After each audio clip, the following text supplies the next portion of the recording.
cloud, and we are going to share the screen. I'm excited. We're gonna have fun.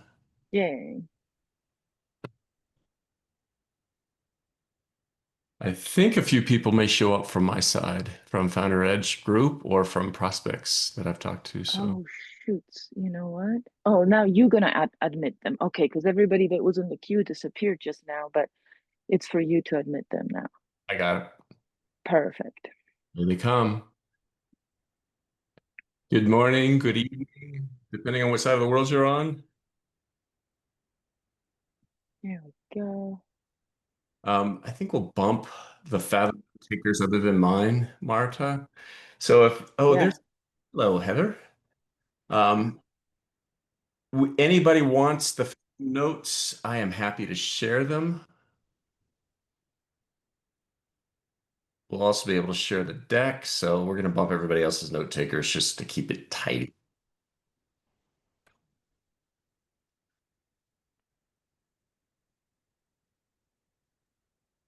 Hi, Peter.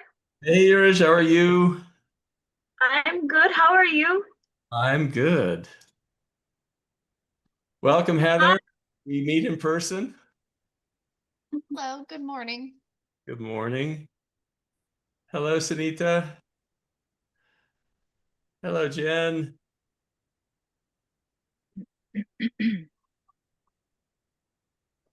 We'll give people a couple of minutes. We're still not even at the top of the Yeah, hour, yet, you so guys were all early. Well done. love it. Love it. I did too. So, hey, Marta, you okay if I share your email and website in the chat with everyone? Yeah, I absolutely. just paste it there. Yeah. So, you guys Yeah. be in touch with us. And also, the deck and the Fathom notes are all available. Just reach out. Here's how you reach us. There's a LinkedIn and an email and our websites. Right.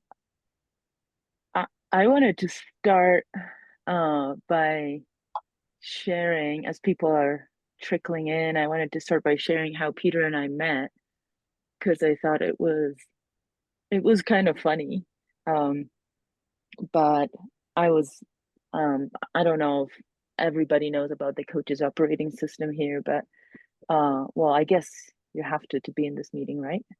Um, but I was listening to something that Townsend was saying, and I was like, oh, I'm gonna go on LinkedIn and like see who I can connect with from Townsend's connections. And I literally like I didn't get very far. I connected with like three people that were Townsend's connections. And within like, in LinkedIn, like sometimes you nothing happens when you do things on LinkedIn. And within minutes, I got a message from Peter and he said, we have to meet. He's like, someone who's Townsend's friend, whose business name is Masters of Badassery, you and I. And I wanted to bring that up, Peter, because I love how the universe works in a way of enthusiasm, like enthusiasm is a way to build our business, guys. Yeah, yeah. We're going to touch on And that today for sure. right. And so like like we were taught from early on not to get too overexcited or whatever. But I think it's actually something that can help us a lot. So Yeah, and we're both in Colorado, so we actually get to meet in person. So few of the people that I work with anymore, especially since the pandemic, do I ever get to meet in person. So that was yeah, cool. So excellent. Well, we're a couple minutes past. I'm sure people are going to filter in a bit late, but what do you guys think? Should we get going? I think so. And just, a little bit of background. A couple of folks I know are here because of my invite. So maybe Marta, just share in a nutshell what you do and with whom, and maybe just a sliver of what the coach's operating system is. Uh, Mhm. because I think it's such an amazing. Our mutual friend Townsend Wardlaw has been a friend of mine and a colleague that I get a lot of coaching and information from for years. Put it together. But go ahead, Marta. I hand it to you. Yeah. I've actually known Townsend from my very first day that I decided to be a coach. I decided I was going to be a coach, and I went straight for a conference where Townsend was present, and he, in my eyes, was God. I have made $0 coaching, and he was the most advanced guy at the conference. And so I remembered him from it, and I always did all the free things that he offered. Um, and that at some point led me to coming to Coach's Operating System, and that absolutely transformed my business. I went from um, considering quitting coaching and becoming a therapist because I just couldn't make enough money to signing a $200,000 deal in 1 year. So yeah, my the way that the Coach's Operating System changed my life is insane, and that's just the beginning of it for me. So I'm originally from Poland. I'm a big rock climber, and in my coaching, sometimes I take people up to climb or do big mountains. But I'm mostly focused on, helping people rise their consciousness and create incredible things in the world. So that would be me. And so That's pretty cool. yeah, excellent. I went out on my own as a sales consultant over 25 years ago. Met Townsend probably almost 20 years ago, and at the time he was also a sales consultant. We lived in the same town, and so somebody said, "Hey, you two need to be talking to each other. You sound like the same person." And so we've had a relationship over that period of time, and then so I've been a serious student of selling for over 25 years, and of leadership, and have provided sales consulting for organizations around the world for that period. Started coaching about, I'm going to say 8 or 10 years ago, and very much in parallel with Townsend's trajectory. Um, but mostly for me, it was I was in an engagement and we were building a sales operation for the company, and I was coaching the CEO. And those are CEOs of all levels. It could be Global 1000, a $50 billion company, or it could be a little startup. And now, what I am focused on, my primary thing is something called Founder Edge. It is a community of women founders of B2B businesses. It's global. Iraj is part of the community. A couple of the others may show up. Um, about half of the women are in Europe and Pakistan, where Iraj sits, and half are in the US. And we basically create revenue, organic revenue. It's not about a pitch, it's not about getting funded. It's about how do I get this thing to sell so that I have power, as well as mature that to the point where we have freedom and an abundance of time and resources, and making that workable, making work workable within your own business. So that's my primary focus these days. Um, let's get with it. A couple things about our intention today. Um, this isn't going to be a canned formula, not a magic pill, despite the title, right? For How to Fix Your Sales Challenge. It's really a mindset shift. It's a way to look at sales entirely differently from the way that many advocate we sell. And so um, the hope is that you're going to see much more clearly through what might seem like a muddy trail for how do I sell my services? How do I get paid? How does all this happen? Because if we can shift our mindset to see the problem a little bit differently, your natural altruistic desire to help can drive what's the right thing to do next, right? And that's kind of how we're going to work on this. A couple things about how to participate. One of the coaches I had in my past, a gentleman named John King, would always say at the outset of a session we do together, there's three different ways to participate. Very common way for people to participate both in workshops and in life is what we're going to call audit and cherry pick. It's a very valid way to participate in life. It's how we often choose our significant others and our friends. We sort of audit what's going on and we pick what we like from it and we let the rest of it go, right? Valid and effective. Another way to participate, especially in workshops like this, is what we're going to call scramble and whine, which is, oh, it's a great idea, but I'm too busy and I've got so much going on and I can't get to it and it just isn't going to work because I'm just overwhelmed. Um, Also very valid. We've all been there. Uh, but I want to introduce a third way to participate, and we're going to call it all in. When you participate in an all in fashion, at least for the next 90, well, we're going to say 83 minutes, you're going to take what we're discussing as if it is the divine truth, as if you can't let a drip of it fall out because it's all golden, it's divine, it's all there to serve you, and as if it's true. Now, at the end of the next 83 minutes, you are welcome to discard all of it. But when we participate in this fashion all in, what it means is the workshop gets really noisy. We say, wait a minute, I don't understand. Help me. Wait, I need that little bit. I'm not going to let that go by me.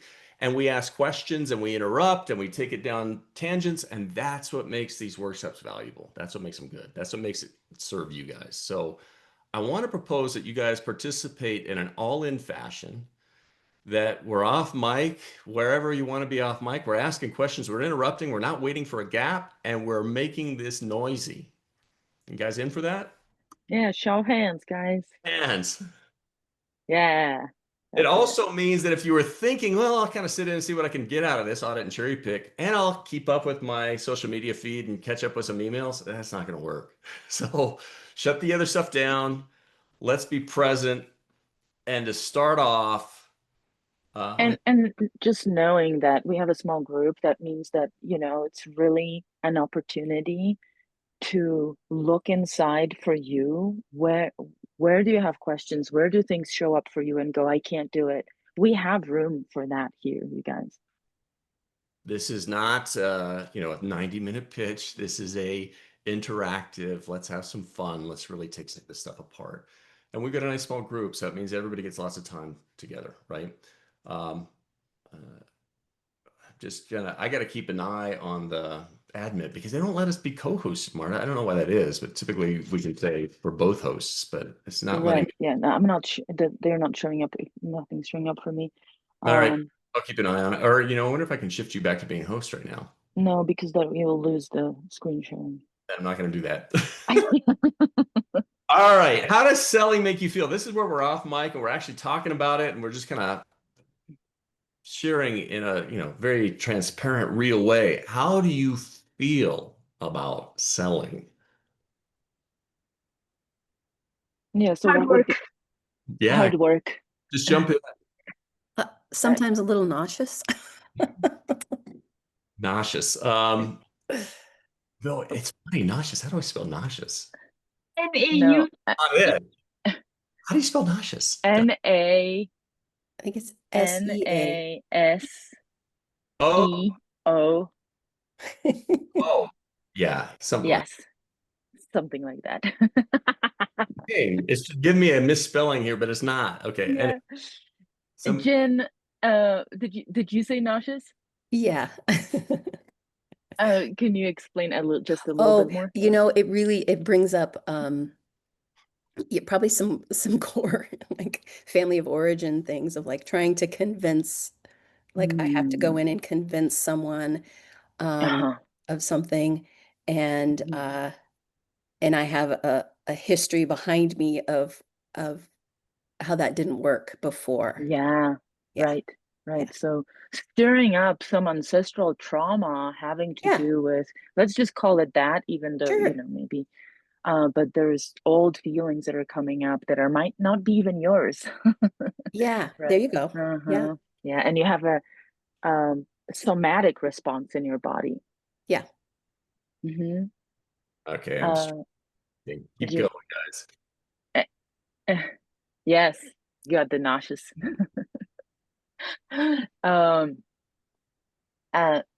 Iraj, is that right? Am I saying it right? Iris. Okay. You said something. I said hardworking. Hardworking. Like it's a lot of hard work. Yeah, it's a lot of work. So you have to have meaningful conversations with the prospect, and then you have to bring them to a point where they, you form a sort of common ground, and then they tell you what they need. And it's really hard for us to communicate, to communicate their needs and to have that kind of trust. So it's hard work. Yeah, thanks for really spelling it out. It feels difficult. It feels hard. Some other words you used is you have to bring them to, right? So yeah. I just want to underscore that because we'll address that. Yeah, Heather, how about you? What does selling make you feel like right now? Annoying. Say more. So I talk to tons of people every day, and as I'm trying to talk them into picking up my services, I'm harping on their biggest need and what they're saying, and I say it back to them. And I feel like some of the reactions that I get, they're just annoyed to have to even deal with me. Thank you for the honesty, right? This is something that I think it's very common in the way we look at sales, and thank you for spelling it out, Heather. Yeah.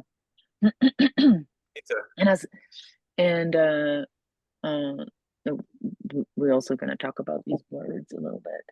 Sunita, how about you?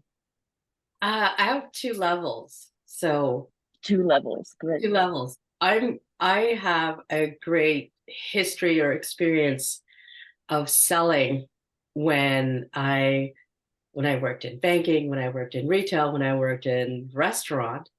But for my business, and I've had a previous business, 2 businesses, and I did really well. No issues, it just flowed out. What I find sometimes is discomfort, depending on my mood. It's this discomfort, and I work with the mind, and I see it like, oh, why am I going there? Oh, maybe they might not want to, like the mind just starts giving out this. What is that connected to? So let me just reiterate. What is it connected to? In your previous companies, you didn't feel this discomfort, and now you do. Why? Yeah. I don't know. Was it because I was younger? It was like, when you're 20 something, you're a know-it-all when you're a 20-year-old. So, and like that was like fashion and piecing together, and was still working with people. But I think I know what it is this discomfort. I'm internally walking into a conversation, putting in high stakes. I'm putting that energy on myself, like it's that perception. Oh, I have to do this, and I know the sales have happened when I didn't even think that way. So it is mood and discomfort, the energy. Interesting. Yeah, thank you for that answer. That made me feel of something. I added a couple words in there that our mutual friend Townsend gave me. You said my mind, and you didn't finish the sentence. Townsend always says your mind is baking cookies. Your mind starts baking cookies, and the next thing you know, it's a mess in there. And then you burn it, and then some are good, and yeah, I love that. And then you eat the burned ones. Out of guilt. Right. Go ahead, Marta. It just made me think of something that might add to this is I used to be a wedding photographer, and I was an excellent wedding photographer, really good. I have all the skills. I thrive doing this, but I always hated the wedding industry. I thought it was the stupidest thing. And so I was incredibly successful at selling because I really didn't care. And when I moved to coaching, I would be like, yeah, those are my fees. I don't care, you guys. I'm really good. Like, you want good photos, hire me. Simple.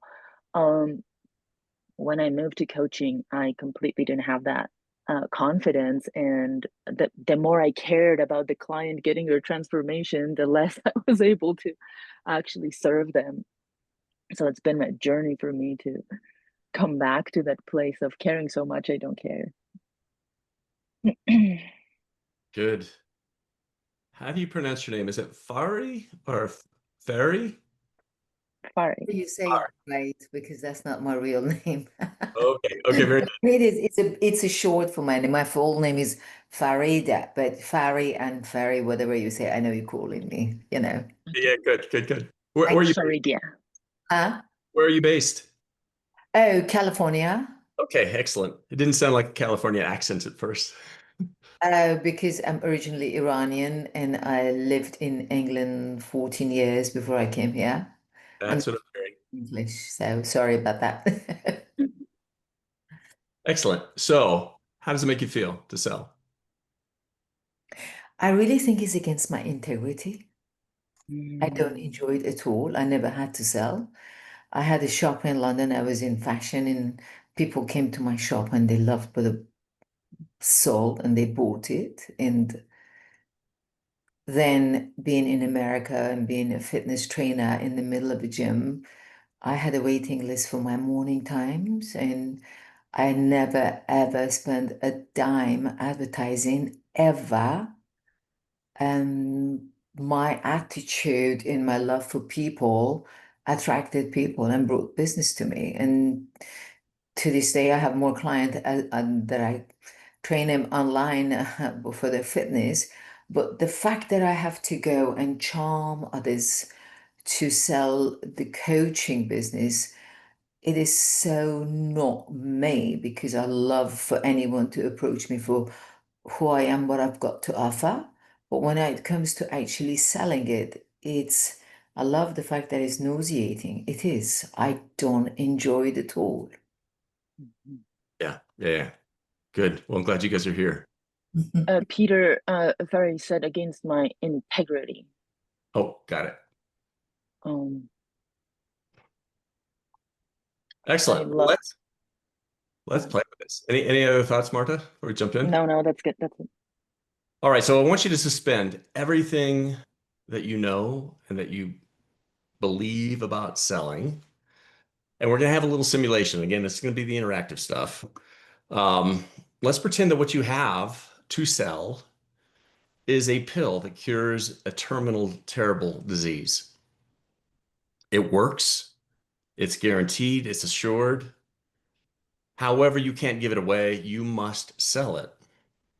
And let's pretend that you find yourself in a very quiet airport terminal, sitting, waiting for a flight. You have some time to burn, and there's just one other person near you. They sat a little bit uncomfortably close across from you in those little rows of chairs. Uh, and you're thinking, why are they sitting so close? But then you notice they have some telltales that suggest to you that perhaps maybe they have the disease that your pill that you have to sell can cure. So you have no prior connection to this person. How do you approach this? What's the first thing that we need to do? What's the first step? What's that, Iris? Small talk. Small talk. Start a conversation. Everybody agree? About Anything they're interested in. anything? I'd probably start with the flight itself, since it's something I know we both are have in common. Anything except what? The pill. What? Anything except your pill or Their sickness that we see. your illness. Why not these two things? Somebody who hasn't said something yet. Jen? I think All right. you would feel pushy. I would feel like I was being pushy or invasive. Yeah, it's unnatural. Yeah. It's not a topic that's open for discussion. It's personal. It's sensitive, right? Presumptuous of me. I wouldn't like me. Absolutely. And so what's natural here is you start a conversation about anything except what? The pill or the disease, right? Those two things seem a little bit off in the domain of too sensitive, too presumptuous, etc. Okay, so let's say that happens. Let's say you get a conversation. Maybe you start with the flight to the airport and where you going, and it turns into a conversation about life and everything else. What's the next goal? What's the next milestone that you're trying to reach? I would ask them if permission or it would be something like, can I share something with you? Are you open to listening? I may have something. So you're having a conversation, you're talking about all kinds of stuff, and then you're going to share something to what? To maybe a story of how this pill works. I would tell the story of No, how this pill was beneficial for someone who had. why would we talk about the pill at this point? We haven't established that there's a disease yet. Yeah, I'm true. But we see that the person is not well. Yes. But is it appropriate to walk up to a stranger and say, you look unwell? How about if I tell them a story about when I'm vulnerable? Well, And let's then not worry about what to tell. What is the actual milestone here? What's the actual thing that we're trying to make happen? Fari, gain trust. let's hear from a couple other folks. Fari, what are your thoughts? I would just, as I'm talking to them, since they don't know me and I don't know them, that why we're there, I'm just going to say, I am sharing something that I'm so excited about. I found this amazing stuff. And I'm so excited that I want to share it with the whole world without addressing that person. Let's twist this just a bit. Mhm. Let's say that the pill cures a weight issue, a weight loss thing. Mhm. And this person you perceive to be overweight. Is it appropriate to say, I'm so excited about this pill because it'll make people skinnier? No, not at all. No, not, I don't mean Can't that. go there yet.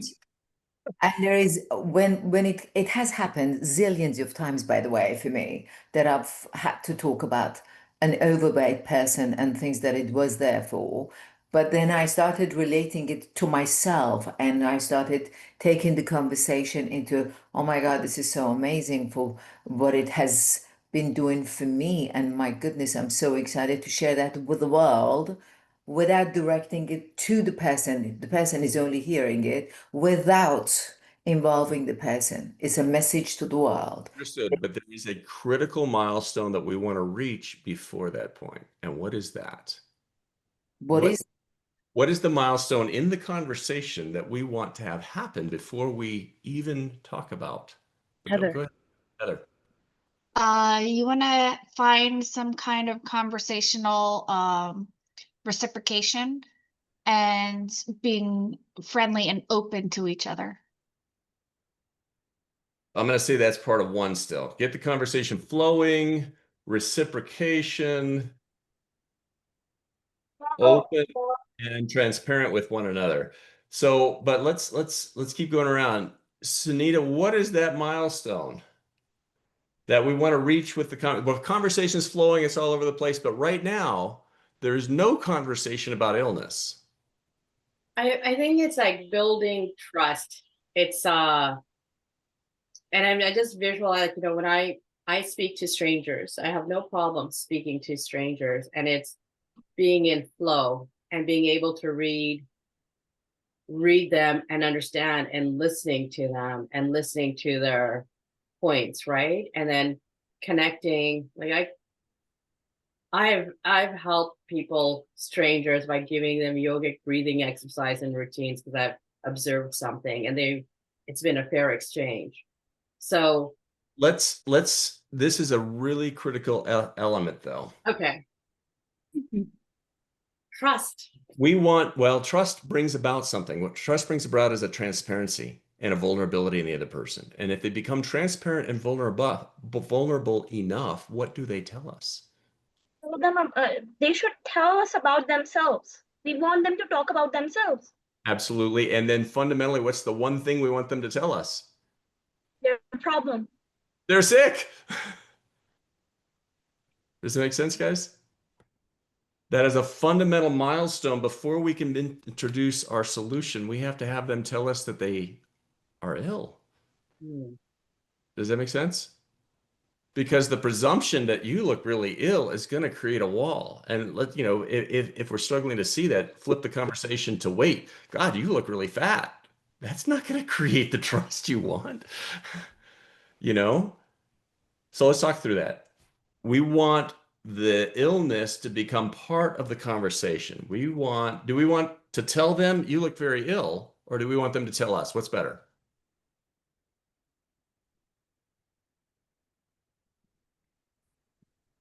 For them to say it, because then they're admitting they have a. We want them to say it to us. Ideally, we want them to acknowledge to us there's a problem and that they're struggling with us, right? Thoughts, guys? Does that make Well, sense? I have a thought about this, and of course this is correct, but it might take a whole flight Go for for it. them to do that, right? It could take the whole flight, absolutely. But I think I want to finish the simulation and dive into it deeper. But I think the key reason we feel awkward is when we begin to talk about solutions before there's context for a problem, right? So we want them to share with us that they are ill. Let's say that in the conversation, we steer it to a personal ground enough that they say, yeah, I've been challenged lately. I've kind of been down and yeah, I've got this disease. They say it. Is this where we launch into our story at that moment? No, but they're just talking about their disease. They haven't asked me any question, and they've not asked my diagnosis or my, discoveries. So Excellent. So in that moment when they say, hey, I'm ill, what do? What's the third thing that we focus on? show sympathy. Sympathy, absolutely. Maybe Empathize. validation. What's that? Maybe validation in some way to say, hey, or like, well, it seems to me that validation would be that connection to moving into, oh, I know about that. Perhaps. But what I suggest is what Farah is going towards, which is listen, ask questions, empathize. Tell me more. Let them talk. Let your knowledge drive the wisdom about the questions. Create dialogue on the illness. Let them share with you what they're going through, right? Does that make sense? Sympathy, empathize, listen, ask questions, create a conversation around the disease, right? Because it creates rapport and context. That is the essence of why the pill matters, why the pill is going to be of importance to them, right? Then what? Let's say we do that. We exhaust that part of the conversation. We're there. Now what do we do? Ask questions. So what have you done for it? Absolutely. That's all part of ask. What have they done? What has worked? What has not worked? What has worked? What has not worked? Yeah. How do you feel about the future? Mm-hmm.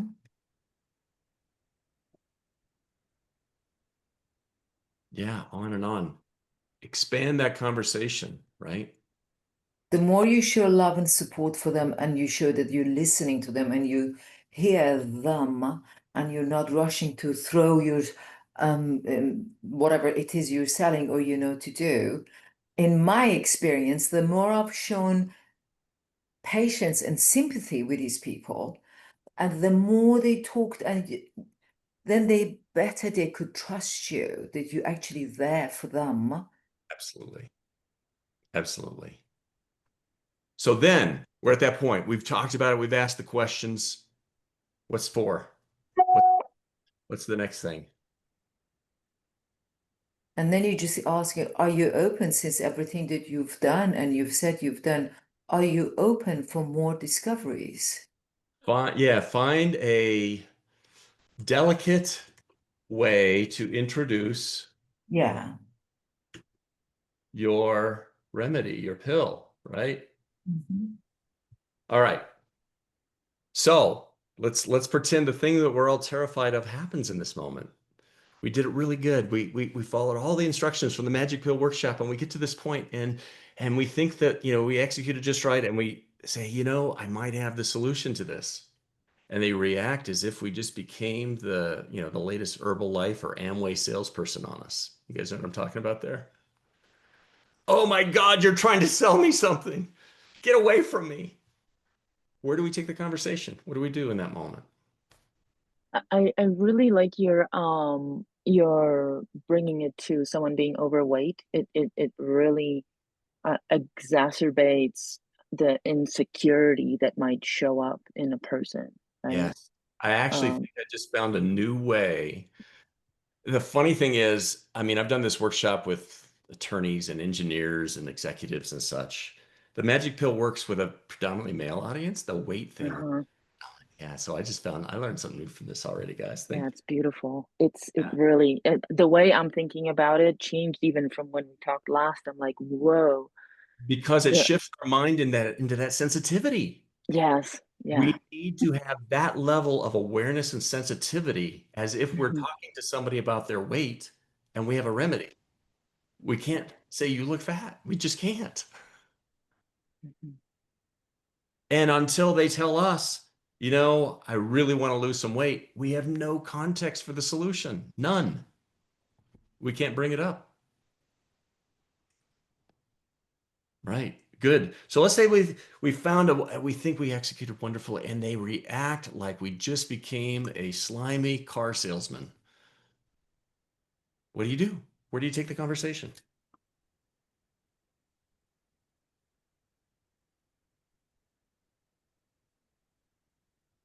It seems like this is where that confidence and like, take it or leave it kind of could come in, but obviously not a somehow um maintaining your sense of, hey, I care about you. Um, not Yeah. being pushy. Jen, go there. Go there. Uh-huh. You're at the essence of what separates great salespeople from poor salespeople. What The is lack of you don't attachment want to making leave it not them. about me. Well, it's not about me. Yes, exactly. And we don't walk away. Why don't we just say take it or leave it? Because we've just established that we're someone who cares about them. And so we're not going to go, oh, fine. Yes, and one more element. Um,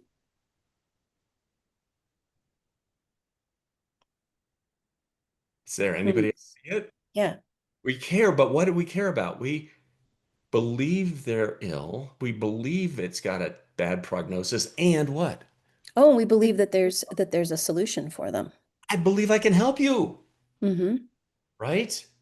It's our altruism that keeps us in the conversation, nothing else. So where do you Right. take the conversation? You don't walk away. You don't say take it or leave it. We take the conversation back to where it's safe again. When they have that poor reaction, it's just an indication that we didn't have enough relationship equity. We didn't have enough trust. And that's okay. We stay in the conversation only because we know we can help them. And if we don't believe we can help them, what do? You guys all know you've done it.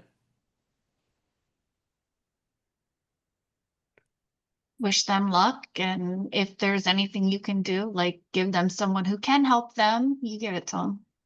And we walk away and we feel a bit ashamed and we put our tail between our legs and we, gosh, what could I have done? It's an awkward, horrible feeling, right? Well, Understand. and I think as coaches, we often blame ourselves for having done it wrong. If I was better, I would have been able to help them. So we take it really personally that we are not good enough. Maybe I'm speaking of myself only. No, you're right. That resonates for me. Yeah. Yeah. Yeah. This actually happened to me in a very visceral way. There was an engineer who was running a business. He had an engineering business, 50 employees. Our children were on a sports team together. So it's dad's on the sideline. We'd chat. And this is over the course of 2 years. And each time we chat, his business was doing less good. He had to lay more people off. And I did the gentle introduction as we've all done. Oh, I'd love to help you someday when you're ready. Year passed and you know, another sports season, and there he is on the sideline. Hey, how's it going? Oh, I had to shut the business down. And it brought tears to my eyes. I thought, oh my God, I failed him. If I was a better salesperson, he wouldn't have shut down his business because the issue he was having was purely how do these engineers sell? Which is fundamentally what I was doing, right? It's that sort of guilt. Understand this is the way sales looks when it feels natural. It begins with a conversation about what? Come on, guys. Just be anything, being human. Anything except what, Jen? Except their big problem that's glaring. And except what else? My fabulous solution. Exactly. Anything but those two things. Those two things are, put those in the locker and keep them locked up for now, right?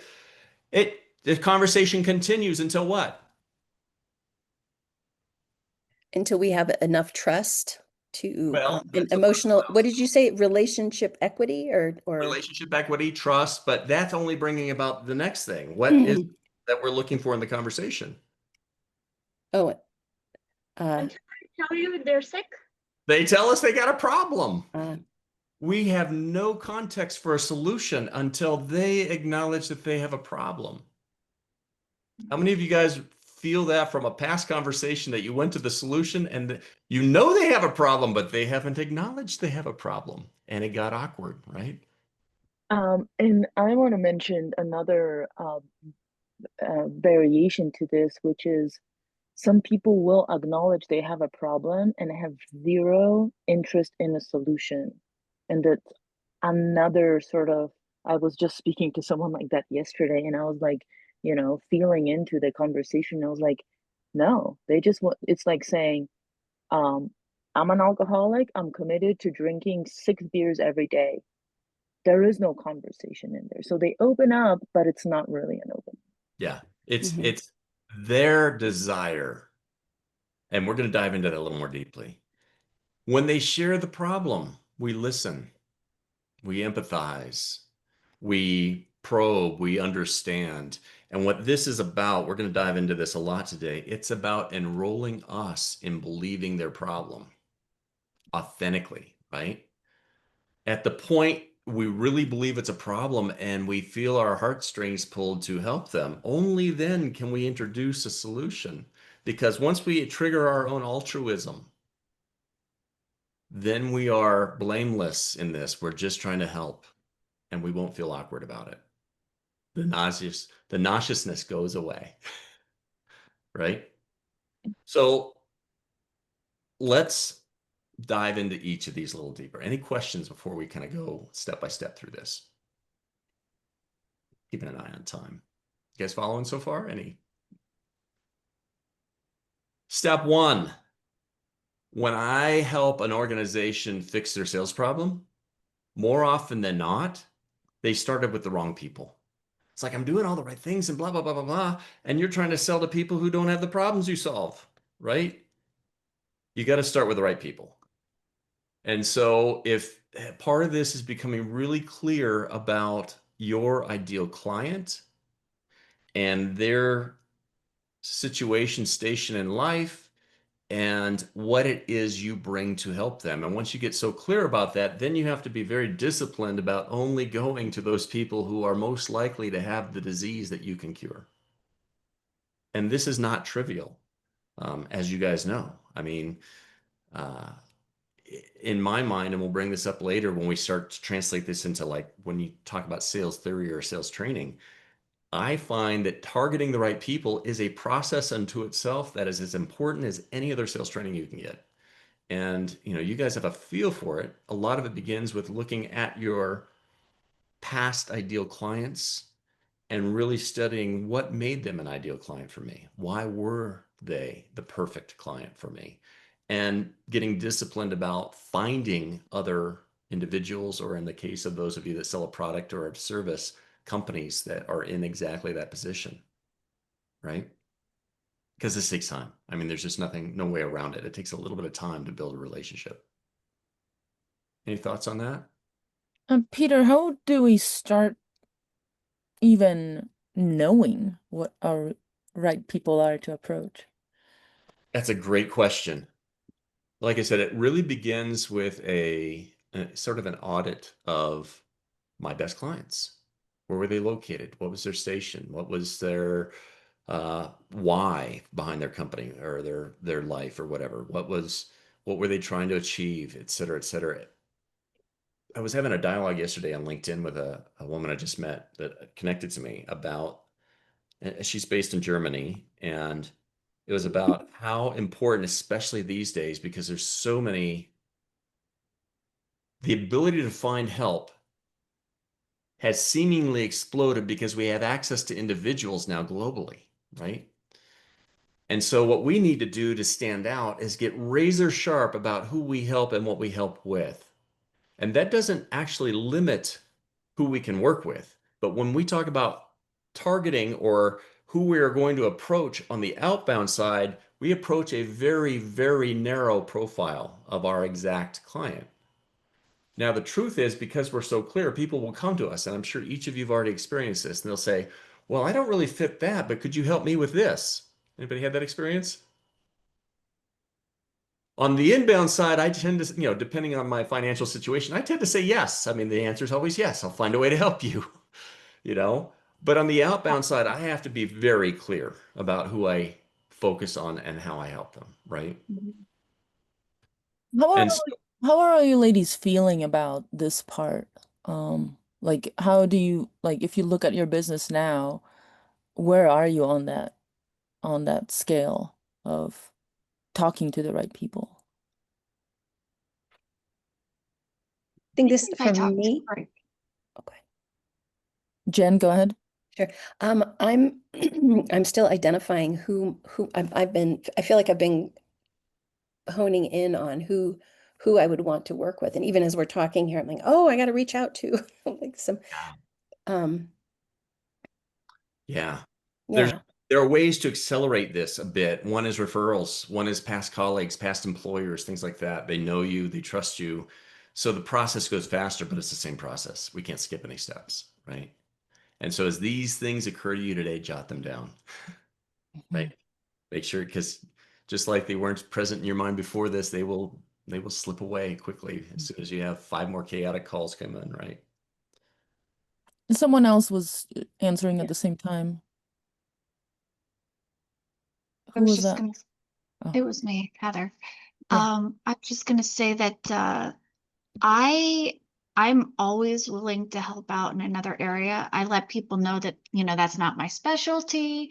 You know, I have very little experience or, whatever, but I'm happy to help so that we build that relationship and that trust. And then, sometimes it works and they do hire me for, what I originally tried to sell them.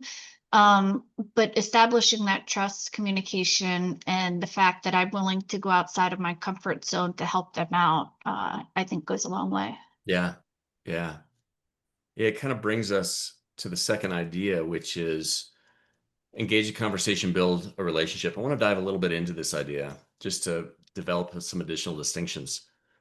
Um, Success, I believe, I'm going to assert that success, no matter how you measure it, success of a team accomplishing a project, success of a sale, there's a fundamental correlation to the strength of a relationship that you have with all parties involved, right?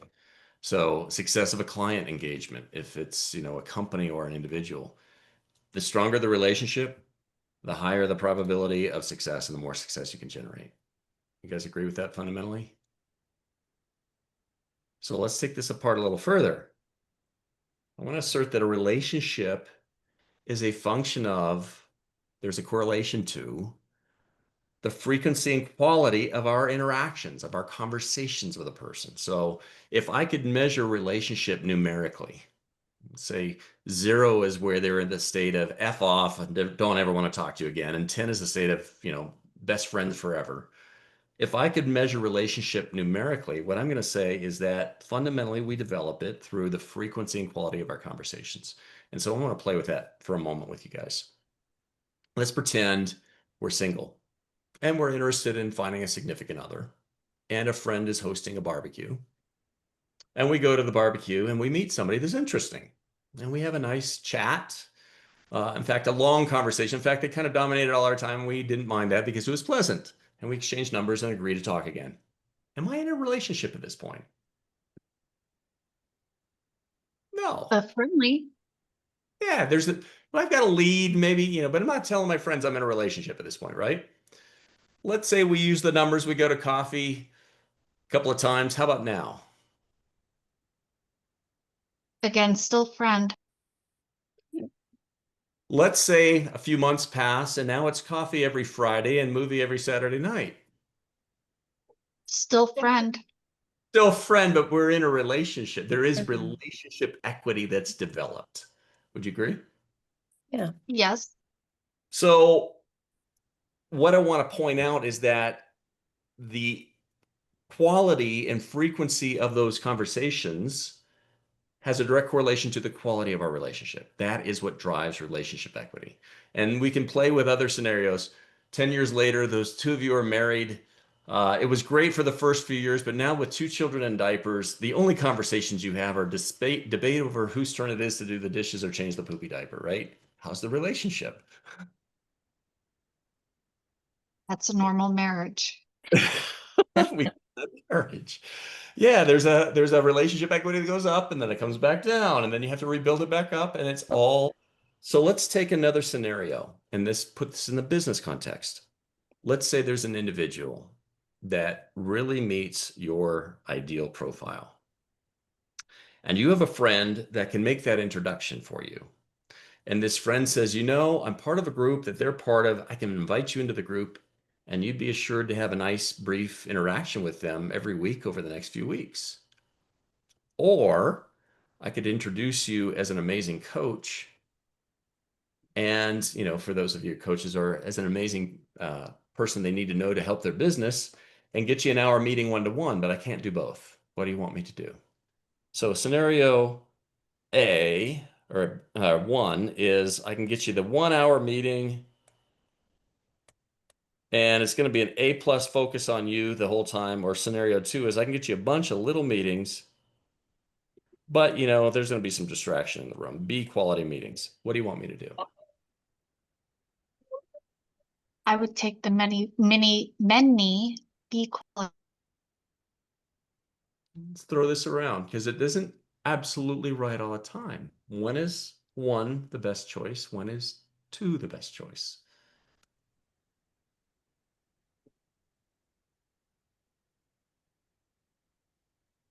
For me, it would be the first one. Why? Because then I can get to know what they require of me, and if I can help them or not. Okay. We've all been in both. I'm going to point this out, right? Scenario 1 works when you can get to a contract, an agreement inside of the time period allotted, when you can create a transaction. So for a more transactional sale that's going to close in one conversation, scenario 1 is great. The problem is, and we've all experienced it, we've had the meeting that maybe it was only scheduled for 15 or 20 or 30 minutes and it went an hour. You guys all been there? Mm-hmm. Fantastic. There was like energy and there was connection and there was chemistry. And they said, the timing isn't quite right. Call me in 3 months. You all been there? What happened when you called in 3 months? Not a You damn. have to start all over again. Not a damn thing happened in 3 months, right? You guys have all been there. I want to point something out. The long meeting generates enthusiasm. Okay? We mistake enthusiasm for relationship. What enthusiasm has is a half-life. Does everybody understand the concept of a half-life? Half-life is the amount of time it takes for the enthusiasm to go to half as much. What would you guess the enthusiasm or the half-life of enthusiasm in a business meeting is? 30 minutes. I'd give it about 4 days. 3 to 5 days, about a business week at most, and for some, depending on how distracted the executive is, it's going to be 30 minutes. But what we're saying is in about 3 to 5 days, their enthusiasm for you is about half as much. And 3 to 5 days later is half as much again. By the time you're at 3 months, it is 0. It's down to almost nothing. Does this resonate? You guys notice this? If in the 60-minute meeting, you can get another meeting booked in the next week, you'll find a little bit of residual enthusiasm, but you're going to have to build it back up. It won't be at the same level. It'll be half as much. But in this scenario, we get something else. They remember us. Oh, how you doing? How's your kids? Blah, blah, blah. We have dialogue. that if I ran into them on the street, they recognize me. We can get back into the conversation. And what I want you to notice is that multiple meetings generate relationship equity. One fantastic meeting generates enthusiasm. If we're dealing with enthusiasm, we have to get a next meeting. The only purpose of an enthusiastic meeting that doesn't close with a contract is to get the next meeting. And if you wait a month, it's going to be too long. My intuition, what I've learned over time with this, is a 60-minute meeting is a kiss of death. Because in 60 minutes, they heard all they needed to hear, and now they're excited, but it's 3 months before we need to talk again. If I cut this thing off at 45 minutes and not talk about the one thing that they really wanted to hear, I can get another meeting next week. Yeah. Because, oh, we didn't get to that. I'm so sorry. I'm up against a time deadline. How's your week look next week? Let's grab coffee, right? I love Townsend's way of talking about it. He says that the only purpose of a connect call is to run out of time. Yep, that's truth. That's truth. Townsend and I were fabricating those ideas 15 years ago on his porch. When you look at an engagement, and I'm kind of looking around at you guys, coaches, and then Heather has a business services business. Generally, what I found is it takes at least 3 meetings to get enough of an authentic relationship to get them to share the problem authentically. So in the first couple of meetings, I'm not talking about my product. I just got to keep them talking, and I got to run out of time, and I got to have enough enthusiasm to get them book another meeting next week. And around meeting 3, they begin to say, could you help me with this? And for some people that are really difficult or really closed up, it might be meeting 10. But back to this, if they don't share with us that they are ill, there is no context to tell them about our offering.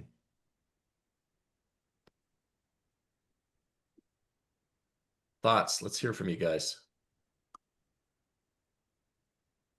I'm going to add one more twist to this on this particular thought timeline. Have you ever gone out with a group of friends?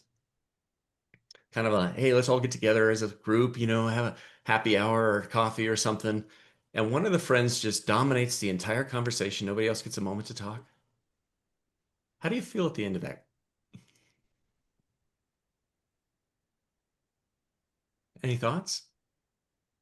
I remember not to go out next time. How do they feel at the end of that? Great. They think it was a great meeting, don't they? Yeah. Notice the person who does the most talking has the most positive reflection on how that went. When we're in a client conversation, who do we want to do the most talking? The client. Definitely. There's another adage, it's 2 ears and 1 mouth. Use them in that ratio.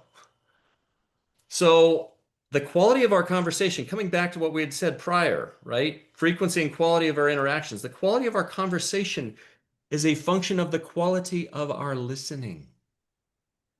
Yeah, go ahead. Bye, Fari. Great. I hope you have another one. This is really lovely. See you soon, guys. Bye-bye. Okay, bye-bye. So the quality of our conversation is a function of the quality of our listening. Hearing what they said, asking and getting curious, drilling down, finding out what exactly it is that's bothering, etc. That curiosity creates their enthusiasm, which is going to get you the next meeting, right? Talking about what we can do and how we do it, kiss of death. At the end of the meeting, Jen, what did you say? At the end of the meeting where the other person talks to you the entire time, how do you feel about the next meeting? Already making my excuses. No, can't meet with you. Yeah. Magic, guys. If you keep a coaching prospect talking 60 to 80% of the time, they'll take the next meeting. You get 3 meetings, they'll tell you a real problem.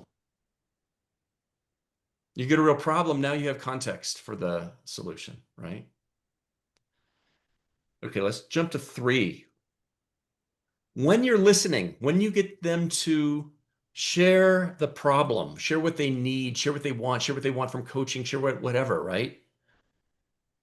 The purpose of this, it's not to check that off the list and say, okay, now I can tell them about my product. It is truly to enroll you in their problem. Okay, fundamental idea. You got to stay in that conversation until you feel the pull in your heart of, oh my gosh, I need to help this person. If you want to sell from the heart, you got to get your heart involved. And the only way you're going to do that is ask the questions that go to the problem spots and listen and allow yourself to be moved. Altruism will not happen otherwise. Now, this is easy to talk about with coaching. I've run sales training classes for people that literally sell automation parts, nuts, bolts, and little actuators. It's the same thing. You build a relationship and you realize the person purchasing nuts, bolts, and actuation parts actually wants a partner that they can call up on a stressful day and say, man, this order's running late. What can I do? And you empathize and you listen and you're like there for them. That's what causes the sale to happen. And so in coaching or in business services or whatever, you are listening. You are doing what we call in sales discovery, not to check off, here are all the things they need, but rather to enroll yourself in a relationship where you altruistically want to help them. And that is a milestone that we have to reach before we tell them we can help them. Does that make sense? The moment our heart is involved, we're no longer selling. We're just trying to operate in their best interest. And at that moment, we can be far more aggressive and direct and transparent with them than we could ever be before. And we'll never feel awkward about it.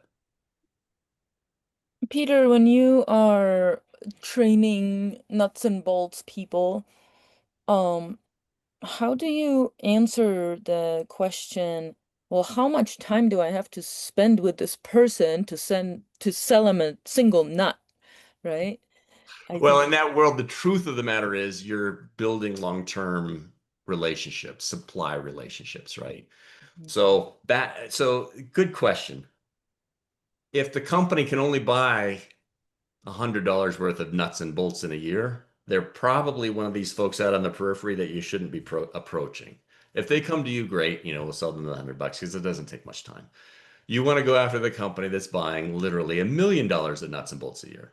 And then you want to listen to them about their day and their life and everything else. And in a commodity world, you're actually building an authentic friendship. You actually care about the person. You care about their vacation, you care about their family. You become connected. And it's that authentic friendship that makes you care when they're having a bad day because their order didn't come in. Right? So in the coaching scenario, one thing that's true is you cannot coach people that you don't like. You just can't, because you won't have that same degree of care and altruism that's going to, one, compel them to work with you, and two, bring out your best self. Your power comes when you really care and you bring everything you have to bear on it, even if it's outside of your comfort zone, right? If I look back at some of the things you guys said at the beginning, where is it? Need to convince someone. No, they need to convince you.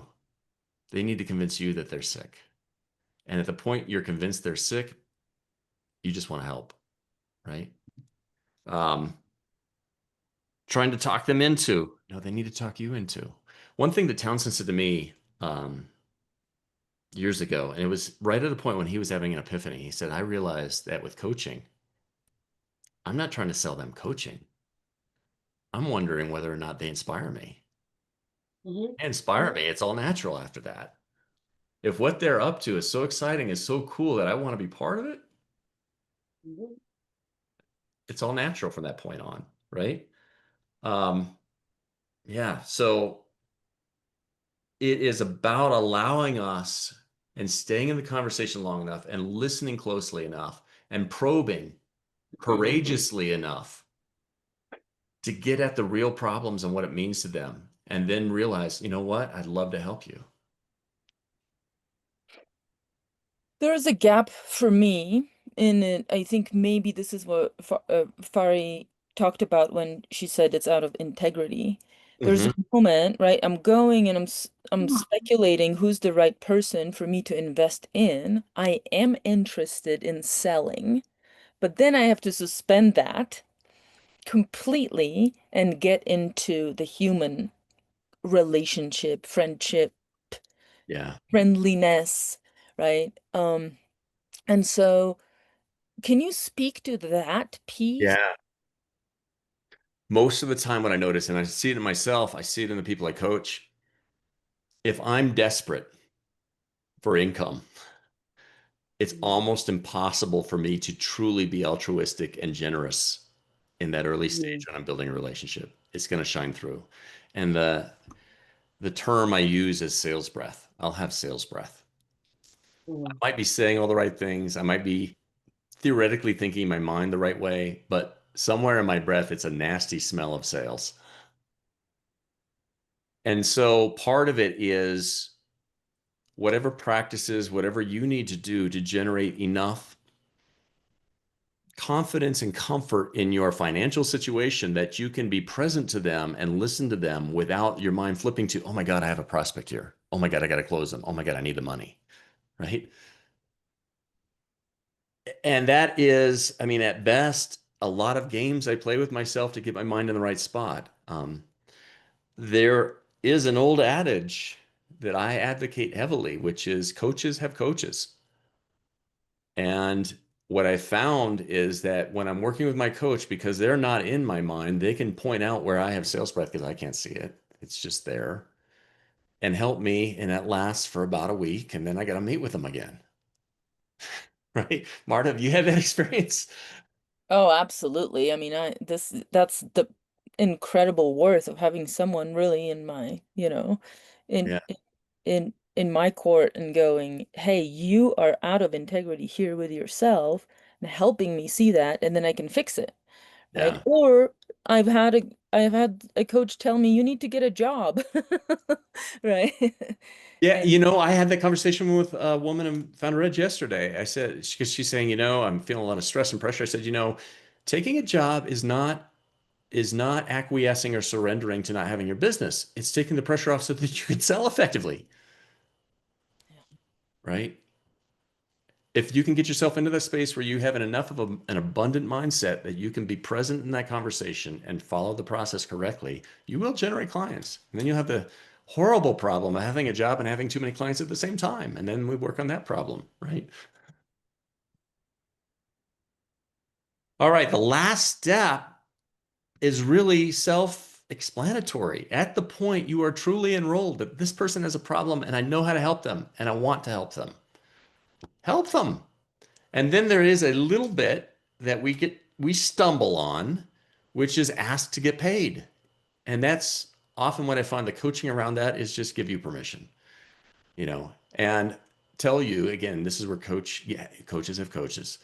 Your coach will tell you, don't charge them $500 for that. That's a $5,000 engagement, and don't question it. Don't waffle, just spit it out and then panic inside of you that I said too big a number. Oh my God, they're gonna, I don't know. Do you guys have that problem too? Spitting out a big number and then, yeah, just spit it out. First couple of times it's terrifying. And when they just say, oh yeah, yeah, is that all it is? You're like, oh shoot, I could have spit out a bigger number, couldn't I? the biggest number I've ever said was the easiest one to sell, guys. Yeah, there's a disassociation from my body that I have to do sometimes if I spit out. I have to just, and what helps, and again, this comes back to coaches of coaches. What helps sometimes is to say, okay, I'm going to pretend like I'm Townsend. I'm going to pretend like I'm Marta. I'm going to spit out that number and just pretend for the moment. And then after the call, I'll hang it up and I'll have my hand will be shaking or what. Oh God, was that okay? Was I allowed to do that? I early on, one of my early coaches probably, if anybody's been exposed to landmark education in the forum, it was one of the programs after that where you're in a small group over time. And the guy, I asked him how he established his coaching rate. And he said, I was watching the O.J. Simpson trials. And the lawyer said what his hourly rate was. And I said, well, damn, if that bozo can do that, so can I. And that's, Yeah, I'm sorry, go ahead. yeah, no, that was it. For those who haven't, go into the coach's operating system and watch the conversation with Mary Shokin from last week.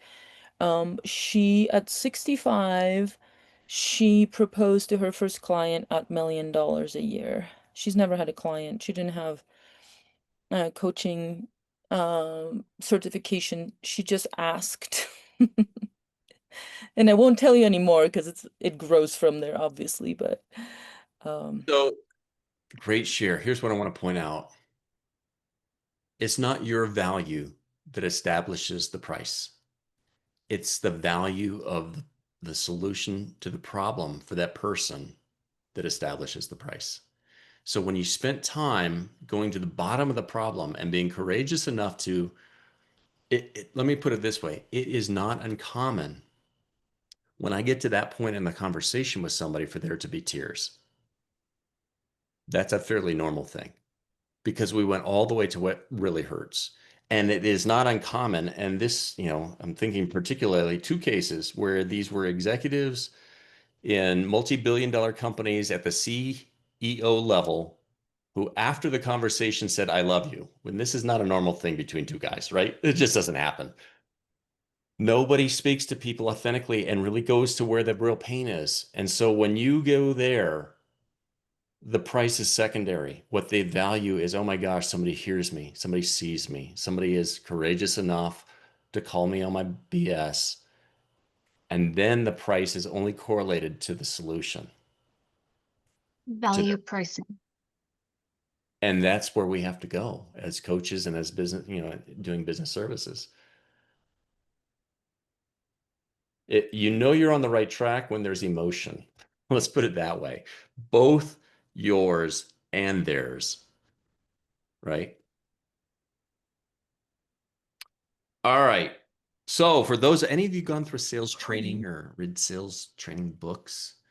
All of this fits within that paradigm. If it's not valuable, I won't put it there. But when I look at critical selling processes, when I go into an organization to build a sales team, the target data process, in other words, give me a list of the people I should be talking to, I make that a process because everybody diminishes that as, oh, that's just simple. Just go find some people to call.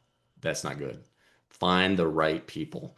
And what you're looking for is to create a list of the right folks. It could be referral people, they could be former colleagues, former bosses, former employers. Distill yourself a list. When we look at prospecting or outreach, the purpose is to build relationships. And this is distinct. Prospecting is not about pitching your product. It is not about selling or talking. It is about listening and building relationships. And at the point the relationship matures to where they're telling you a problem, now we have a sales opportunity. Only then can we sell. So the problem is the gate through which we must pass and spend time with before we can begin to tell people what we do and how we do it. And there's a little bit of a trick right in here. So when you look at a sales process, it really begins with, let's sit down and go deep on that problem. We're having conversations about anything except the disease or the pill, and then suddenly they're open. And I said, well, would it make sense for us to sit down and maybe dive in and talk about that problem? I'd love to hear more. You schedule that meeting, we call it discovery.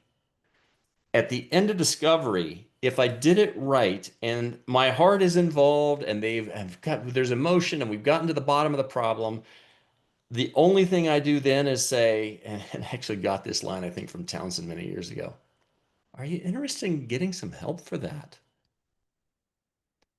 Would you be open to getting some help to fix that? Would you be open to some outside help to help you achieve that? And then you wait. And they process in their head. It's funny. At that moment, if you did all of this right, it's like all of the blocks begin to align and fit. And they're like, oh, this is what you do, isn't it? It's like all the way up to that point, they didn't even realize. So we've got 15, 17, 18 minutes. Let's talk. There's no more content. This is for you. We'll just do this as a group discussion.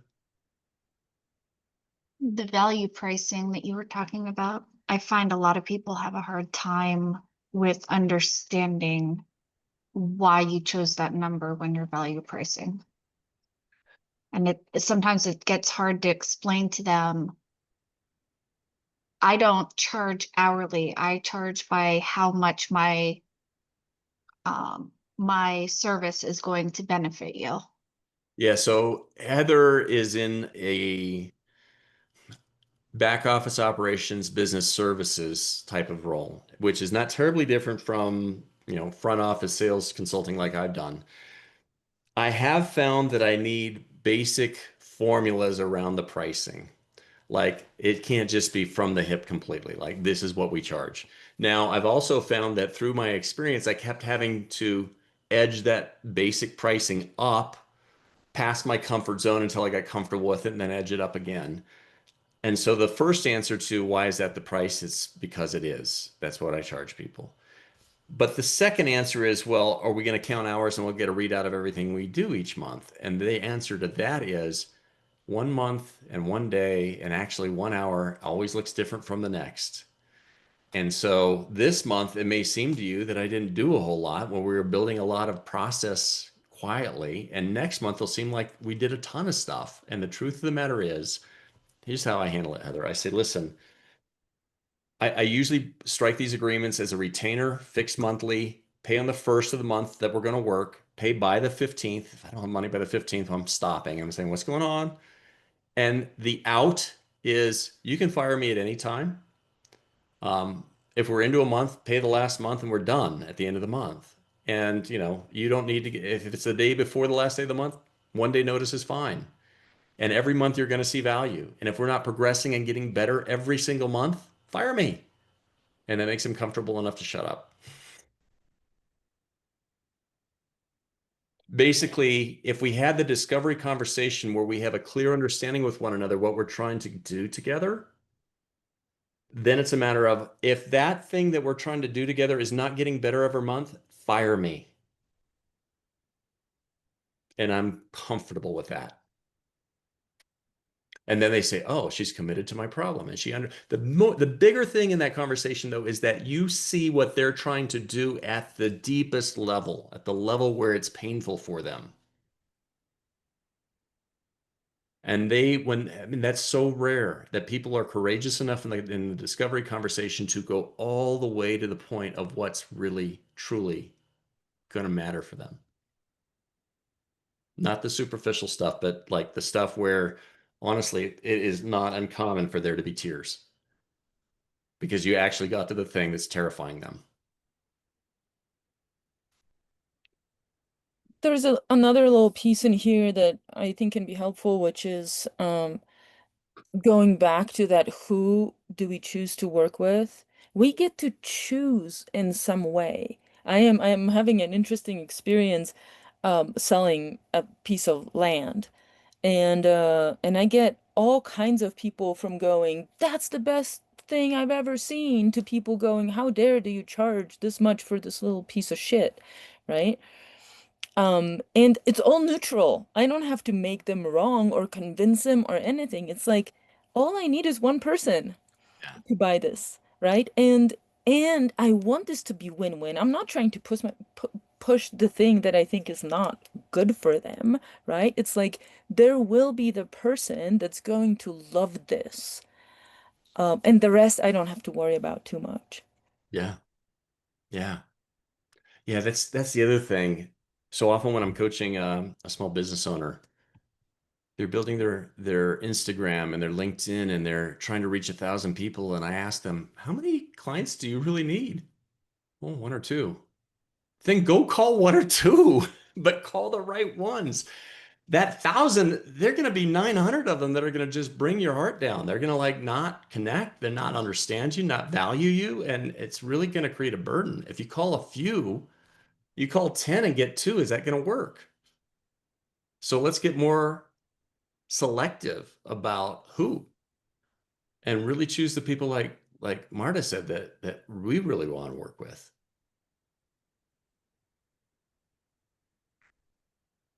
Yeah, and I would even say get bold about those people. Yes. Like, I literally texted someone who I've never spoken to it was a connection, but I've never spoken to that person. I said, I'm flying over.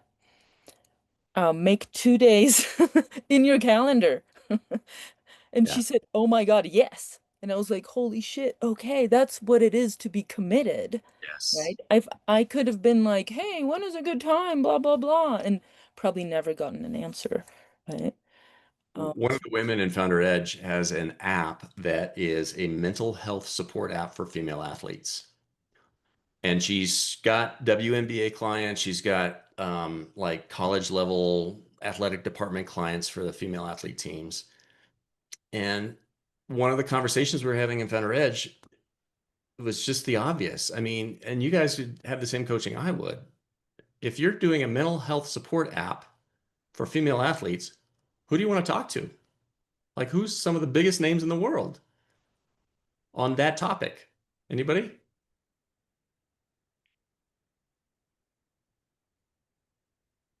Come on, guys. You know the names. Simone Biles, Lindsay, what's her name? The skier, Lindsey Vaughn.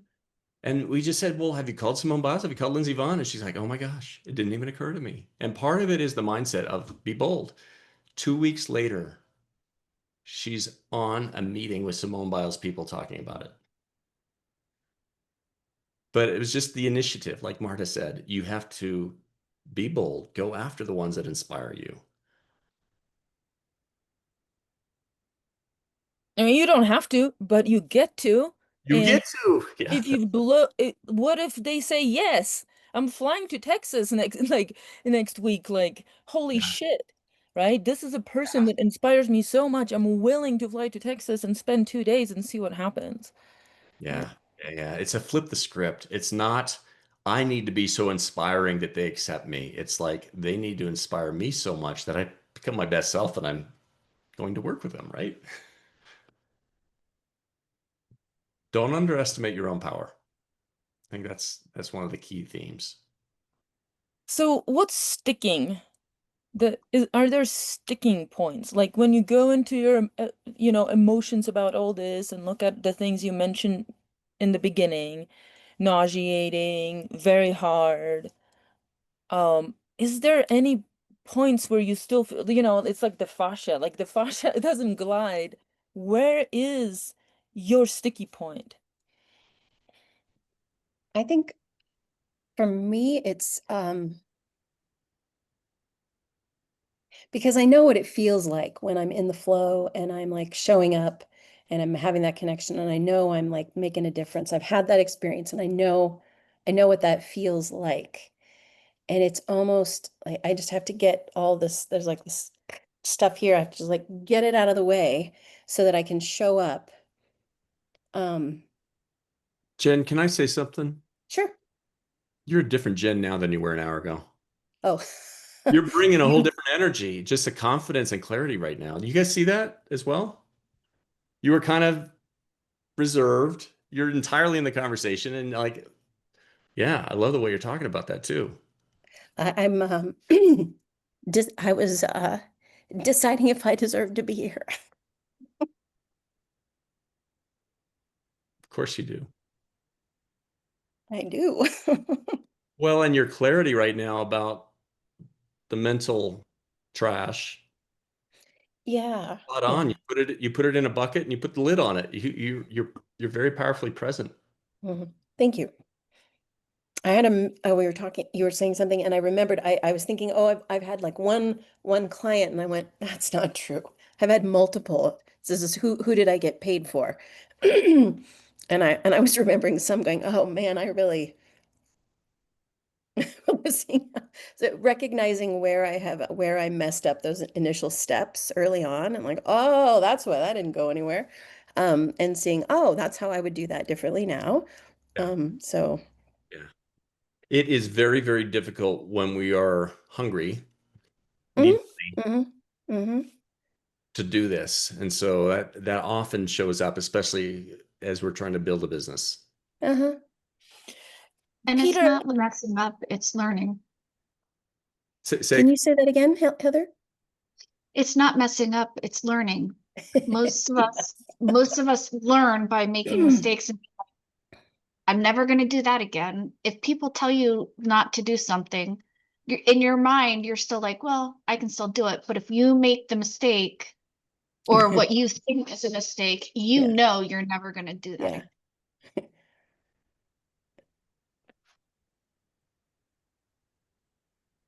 Peter, how is it for you? You've been doing the sales for so long.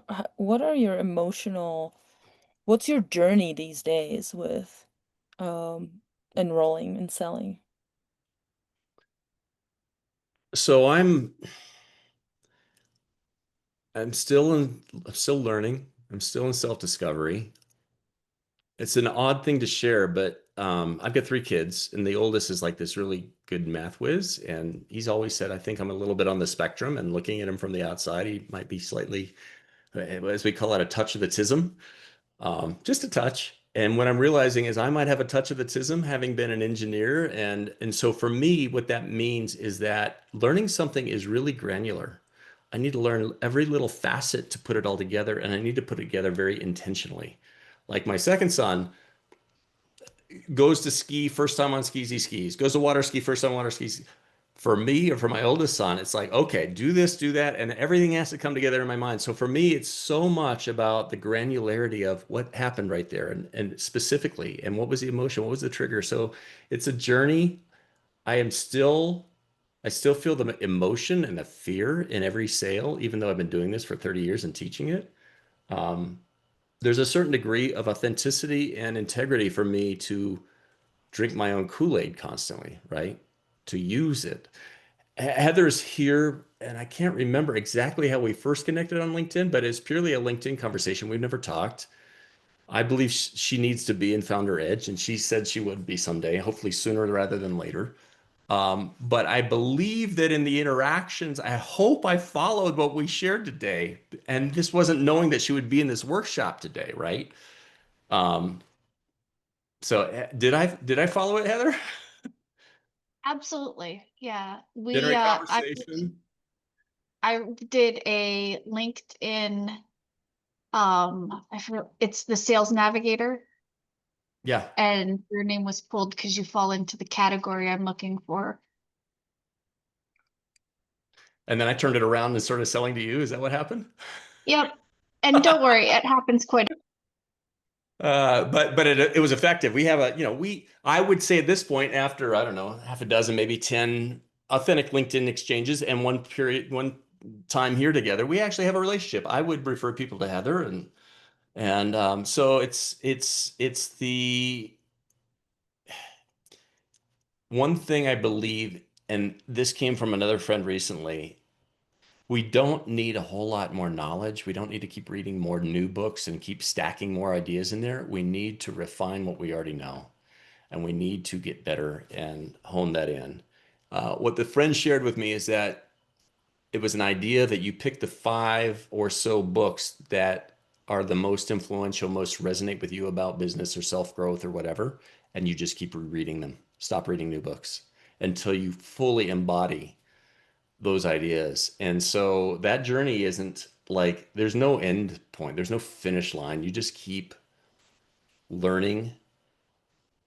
And I do believe there's some real true north things that we went through today. I mean, it's the idea that success is always going to be a function of relationships, and that our interactions over time is going to build that relationship. And the quality is going to be a quality of my listening and asking questions and being authentically present for that, right? And that fundamentally, where I'm trying to go is an altruistic desire to help somebody, and from there it should happen naturally. Then I can just be present and naturally behave.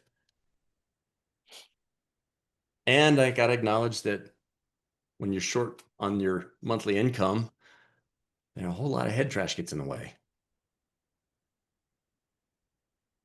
And, to be clear, I took my first sales job over 30 years ago. I went out on my own in 1998. So that's 27 years ago. I've been coaching globally. I probably have had tens of thousands of people in workshops. I had a really cool thing yesterday. I posted a LinkedIn post, and a guy that was in one of my workshops in the UK 13 years ago made a comment on it that that sales training you gave me 13 years ago is still the best one I've had. And I was like, yes. Right. And I'm still very much learning. You don't reach a point where you think you know it all.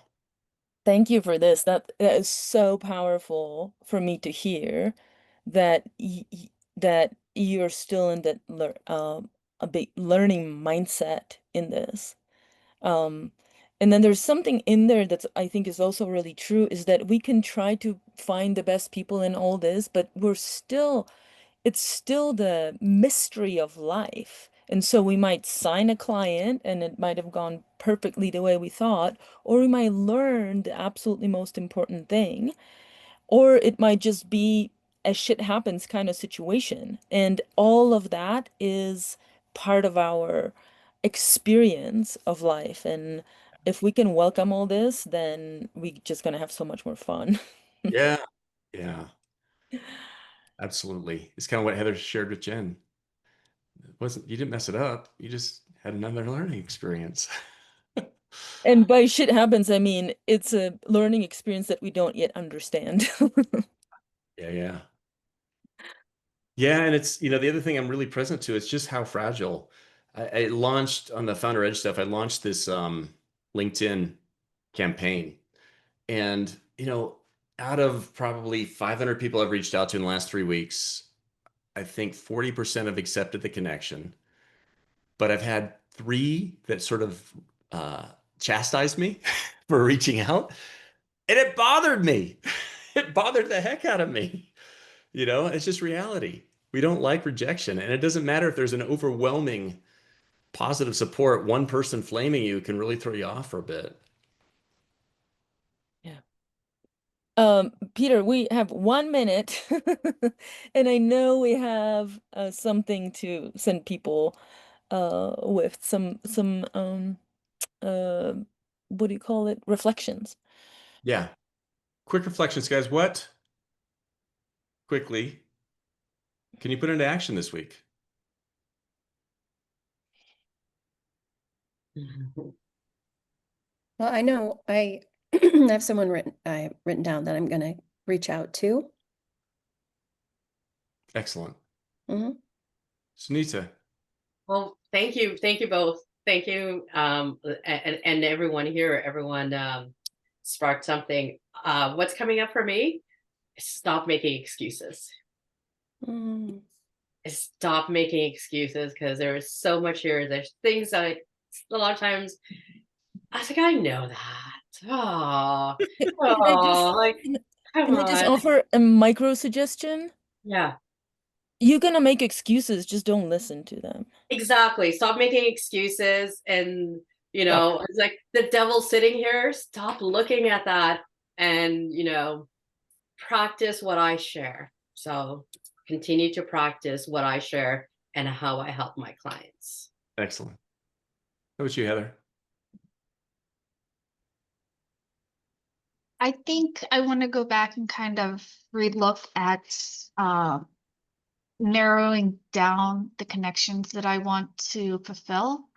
I think maybe I'm too broad, and I need to relook at who I'm trying to sell to instead of how many I'm trying to sell to. Yeah, good. Yeah, because at the end of the day, you could only serve a few, right? Good. Irish, anything? Irish is part of Founder Edge, so we do this every week. The thing you said about being razor sharp about what you offer, because nowadays it's everyone can get help globally. They can reach out to anyone. So you need to be specific about how you can help someone, and then refine what you already know. These 2 things stuck with me. Yeah, good. Great, guys. Great to share the space with you. Hope to see you all again soon. Yeah, beautiful. Thank you guys so much. Thank you. Check out Find Her Edge Real and quick, operating system. our email and LinkedIn profiles are in the chat. If you want the deck, just shoot me an email. I'll send back a PDF. And if you want to chat, we can set that up too. Please connect, you guys. Thank you. Thank you, Peter. That was super cool. Thanks. Yeah. Thanks, Bye. Marta. What's up?